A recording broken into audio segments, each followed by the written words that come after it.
targeted deadly shooting outside of a gym has shaken part of the Baton Rouge music scene. 22-year-old Garrett Burton, better known as the Real G Money, was found dead in a parking lot around 1:30 this morning. That has landed us at number 22 on 24/7 Wall Street's murder capitals ranking. Wells is now the second rapper from his record label who has been killed. Just last year, a rapper who went by the name G Money was also shot to death. But police haven't said if they believe the deaths are connected. Baton Rouge, the murder capital, man. Everybody needs to straighten up right now.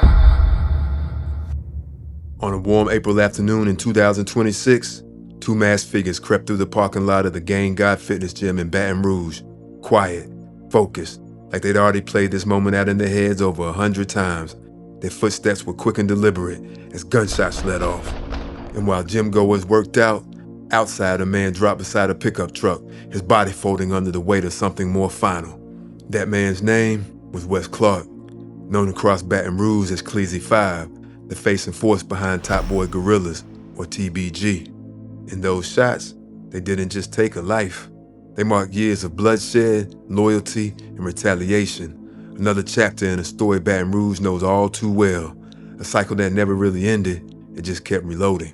This is the story of TBG, where music dreams collide with street nightmares. But let's begin where it all started. Baton Rouge, a city of 230,000 people, about 80 miles from New Orleans. But Baton Rouge is a far cry from New Orleans. No tourist glow and no Bourbon Street distractions. This is Louisiana's capital. How we the state capital, but we don't have no shit for people to come down here and like really enjoy it, like a Six Flags or something. You know what I'm saying? There's a reason. You know what I'm saying? Anybody about to take no big investment somewhere that's a death trap. But more often than not, its reputation centers on murder statistics rather than politics. A list we don't want anything to do with, but here we are. Baton Rouge is officially one of America's top 25 murder capitals. This may not come as a surprise to some of you. For months we've told you about shooting after shooting, many ending with someone dead. This environment set the backdrop where music drives off authenticity. Basically, I'm 80% of the shit 70% of the shit you talking about is slang and iron. You know, that started in Baton Rouge. Divided by invisible lines like North Baton Rouge and South Baton Rouge. In neighborhoods like Uptown, Across the Tracks, and the Bottom, music wasn't just entertainment, it was a way out. And for a group of young men coming up in Baton Rouge, it was everything. Before TBG had a name, there was Uptown All-Stars, a local Baton Rouge rap movement tied closely to the streets, but focused on building something bigger. At the center of that early movement was a charismatic street figure and Southside legend, Ivy Smith, also known as Birdman. He helped organize, guide, and give direction to young artists trying to turn street energy into something more profitable.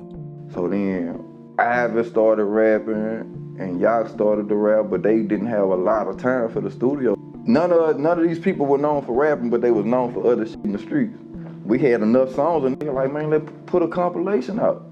That label would eventually become Top Boy Gorilla, or TBG. But before that vision could fully materialize, tragedy struck.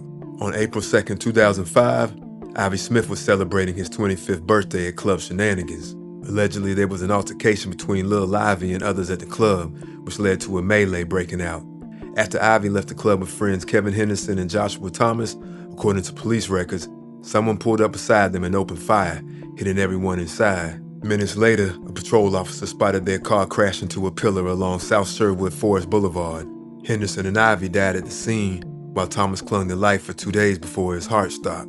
Ivy Smith's death changed everything. The structure he was helping build suddenly had no anchor, but a new leader would step up, determined to keep Ivy's name alive.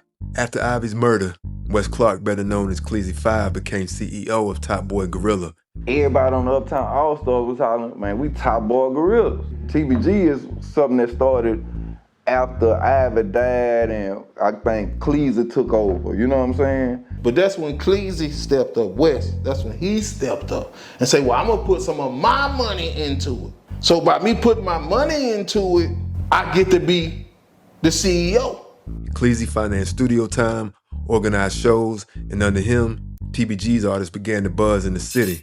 Like I say, the man stepped up with his own bread, because if you wasn't putting no bread into it, you was just talking. But the streets were still attached, and that connection proved deadly.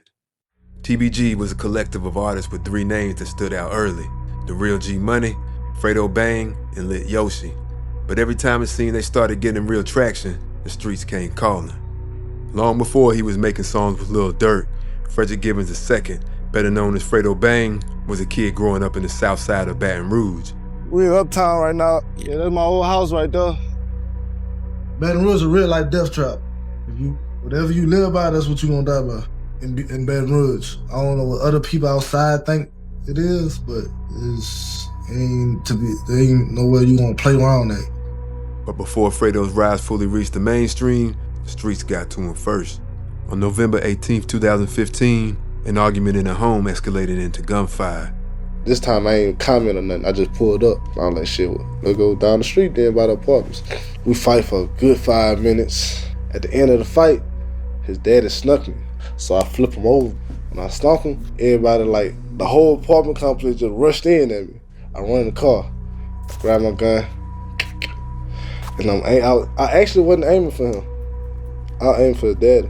The East Baton Rouge Parish Sheriff's Office arrested 19-year-old Gibbons on January 3, 2016, booking him on attempted second-degree murder, illegal use of a weapon, and aggravated criminal damage. Locked behind bars and having to sit still, Fredo Bang leaned into his music. Gibbons served roughly 2 years in jail before pleading to a reduced charge and returning with a greater focus on his music. Then there was the real G Money, whose star began to rise while his childhood friend, Fredo Bang, was locked up.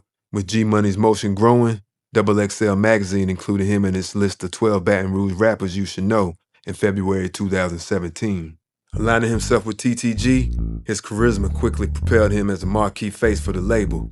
He was an associate of fellow Baton Rouge rapper Contrail NBA Youngboy Golden, but as Youngboy's career grew, their relationship soured.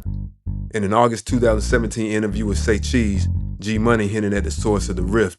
It really ain't just like when, leave off on the bad note. Like everything was still all good until he started, like doing his own thing, getting him a little buzz, getting a little money. He just got the big head. He mad about his sister too though. Yeah, I had f***ed her a long time ago. Burton laughed off the rumor, but admitted the two would never record together again, foreshadowing the bitterness that would soon follow. That rift would spill into music, with G Money releasing a diss track speaking on Youngboy's sister. Had me looking for your cousin, he wanted to kill you. I put a third up under my pills. His sister swallowed, that's why I never kissed her. But I fuck with her, so I never dissed her. Leading into online threats between G Money and Youngboy. His decision to speak on Youngboy's family crossed an unspoken line in Baton Rouge's rap scene. Disrespecting a loved one often demands a violent response, and as the feud escalated, friends urged the two rappers to make peace.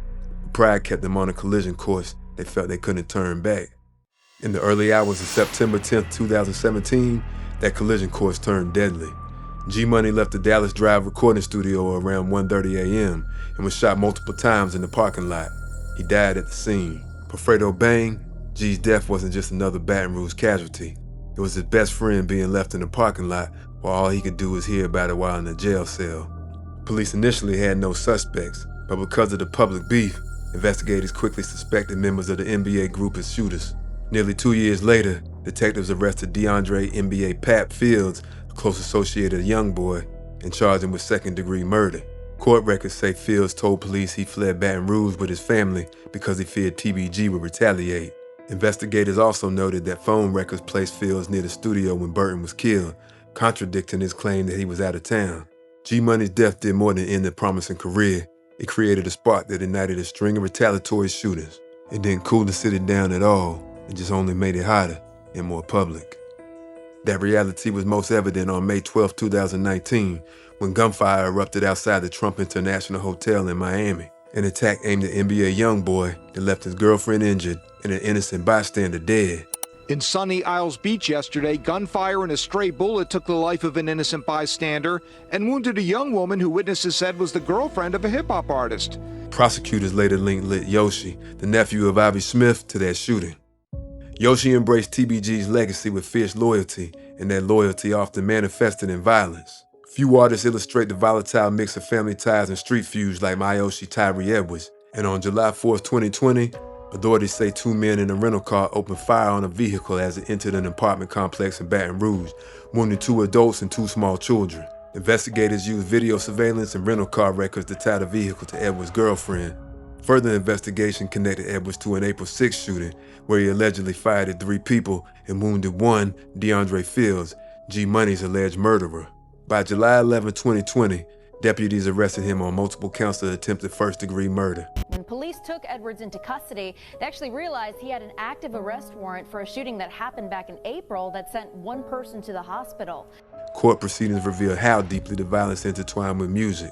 In February 2021, prosecutors argued that evidence about the May 2019 Miami shooting targeting NBA YoungBoy could be introduced at Edwards' trial.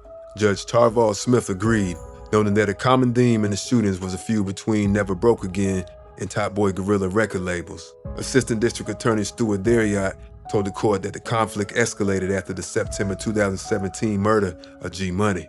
G Money's murder marked a turning point between TBG and NBA crews, escalating what might have remained song disses into a cycle of shootings and courtroom appearances.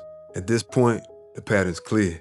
TBG is not just dealing with isolated incidents. It seems the label's caught in a cycle of death, retaliation, arrest, and more violence.